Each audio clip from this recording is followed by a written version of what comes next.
ஊழல் கட்சிகளாக நீங்கள் குறிப்பிட்டுள்ள கட்சிகளும் அதை சார்ந்த கட்சிகளுடனும் நாம் கூட்டணி வைக்க மாட்டோம் என்று நீங்கள் பகிரங்கமாக அறிவிப்பீர்களா? அறிவிச்சுட்டா போச்சு. இதை யோசிச்சு பாருங்க.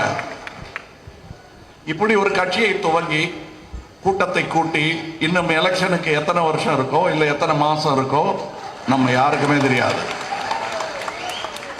இதெல்லாம் செய்யாம ஒரு பெரிய கட்சியிடம் சேர்ந்து கொஞ்சம் கூழ கும்பிடு போடணும், போட்டா போச்சு.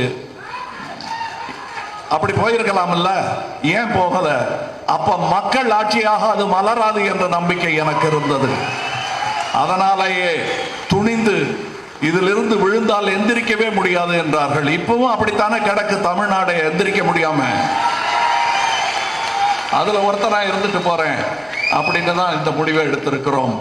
ஆக கயவர்களுடன் கூட்டணி வைக்க மாட்டோம் என்று கண்டிப்பாக சத்தியம் செய்து கொடுக்கலாம். திருடர்களுடன் கூட்டணி வைக்க மாட்டேன் என்று தைரியமாக சத்தியம் பண்ணி கொடுக்கலாம். குற்றவாளிகள் என்று எங்களுக்கு தெரிந்து விட்டால் கூட்டு சேர்க்க மாட்டோம் என்று வாக்குறுதி கொடுக்கலாம். இது எலெக்ஷன் வாக்குறுதி அல்ல, கட்சி ஆரம்பிக்கும் போதே கொடுக்கிற வாக்குறுதி.